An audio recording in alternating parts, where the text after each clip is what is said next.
Hey guys, Mike here with Sentry Security Systems Incorporated. In this video, we're going to continue along with the Milestone X-Protect platform, and we're going to actually go ahead and take a look at the notifications. So Milestone provides a built-in notification server that will allow you to send emails or SMS text messages when failures occur. By default, under notifications, we've got archive failure and camera failure. Default settings are for archive failures to send an email and an SMS, assuming those two options are configured. Okay, so by default, it's not going to send anything. You've got to put the information needed in there for that. For camera failure, that's actually turned off by default. So if you want to have notification on a camera failure, such as an IP camera disconnecting, you'd need to check that box. So most commonly used today is just email. Everybody's got email on their phone now. SMS is less used. I'm going to go ahead and uncheck that for this particular installation. Under notifications now, I'm going to select email. And I'm going to right click on the email and go to properties. So this is where we're going to configure our email. The first thing we need to do is enable it and go ahead and specify the recipient of the email. So I'm going to put in our tech address. This is the email address you use if you ever want to get in touch with tech support at Sentry Security Systems Incorporated. So that email address is tech@cctvsentry.com. And for the subject, I'm going to put notification from VMS. Okay, so I put in a little note there. Please contact Sentry Security Systems Incorporated for technical support with your video management system. Okay. Now, below that, the next option is click a link to include a variable in the message text. Okay, so this is going to allow us to provide a little bit more information. So what I'm going to do is I'm going to go down to the next line, and I'm going to put name of triggering event, and then I'll put has caused an error with camera. And then I'm going to put the camera name variable there. At, and then I'm going to put the time.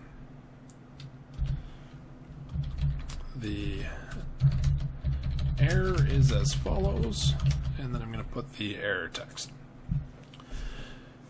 Okay, so that's going to give us all of that information in the email so we know what's going on, what camera, what time it happened at, all of the necessary information. And then we can actually specify ignore similar messages for a period of time.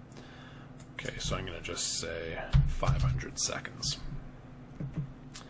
Next we'll go to attachment settings. And we're going to go include images. Okay, so I'm going to set it here to include 10 images. And the time between the images, I'm going to set that to 1,000 milliseconds. Okay, so every second it's going to send me a new one, so I'll get the images from the last 10 seconds before the error occurred, and that's going to embed those right in the email. And then the last option group we have here are the server settings. So the sender email address, this is where you can put in your business email address, so that when your customer gets these, it's coming from you, and they will contact you with any issues. Okay, you also need to know your outgoing mail server address. This is going to be provided by the internet service provider at the location where the NVR is installed. Okay, so if you're a dealer installing this, it's not your SMTP address that you put in there, it's the customer's. Okay, ports and login settings and everything will also be provided by them. Typically, you're going to be using SSL and need a username and password for security. And then we can limit the maximum attachment size. So you can say, don't go over 10 megabytes. That gives you, in our case, 1 megabyte per image. Okay, so if we look at the SMS and go into the properties for that, this is going to allow us to configure that. So we're going to get the same sort of options. We're going to enable SMS. We're going to enter in the recipients, the messages, and so on. All looks very similar to the email on that page. Server settings is where it's going to vary though. Okay, this does require an external modem. Okay, so you've got to put the serial port that the modem's on as well as the speed and stuff. This is why it's typically not used anymore. It's an added expense that really isn't necessary. Most of the time, people are going to have email right directly on their phones. Milestone does provide the option to use SMS though, if you choose to do so. So we'll just take a quick look at the scheduling options now. So we're going to right click on scheduling and go to properties. And we've got these different profiles. We've got always off, always on, or we can add a new one. Okay, so I'm going to go in and add a new one, and I'm going to we'll name it store closed.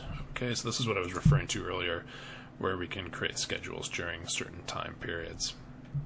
Okay, so we're going to select our start time and our end time. So I'm going to have this start at 7 o'clock, or sorry, I'm going to have this start at midnight, end at 7 in the morning on weekdays. So I'm going to go ahead and set that period. Okay, and you can see now that we've got these blue lines covering that particular area. So we're going to get notifications being sent in that time frame. I can also click up here and just draw in the areas that I want these notifications to happen. So now I've got it happening between 10 o'clock at night and 7 in the morning. Saturdays and Sundays we're closed, so we're going to, for example, set the notifications to be the entire time period then. Okay, so now I've got a profile called Store Closed. This is when I want to get notifications, and I'll say OK. Okay, so now that we've got our email all set up, we've got our schedule done, we're going to take a look at some of the events that are there. So I'm just going to go ahead and save our settings. And then under events and options, we're going to take a look at the hardware input events, and I'm going to add a new event. So I'm going to select my hardware device list. Okay, and we can see different options here. So we've got motion started on cameras, falling signal, rising signals, tampering on the camera, so somebody's spray painting it, that sort of thing, video loss, that sort of stuff. Those are all the hardware options. As I go down, I can see my garage camera. It's an on-VIF camera. It does its own motion detection, so that's the setting for it. So the camera itself detects motion. That's what I'm looking for here. So I'm going to check on that, and I'm going to send an email if it occurs, and I'm going to attach an image so I can see that there was motion, and I can also see what was going on. And I'm going to go ahead and click OK. And now I've got a hardware event. So now when my garage camera detects motion during the hours that my store is closed, I'm going to get an email notification letting me know that that happened, along with a picture so I can see what exactly is going on. Okay, so that covers your basic setup for notifications. If you have any questions, please do not hesitate to contact our technical support department, tech@cctvsentry.com. We'd be happy to help you out with your Milestone NVR. Thank you.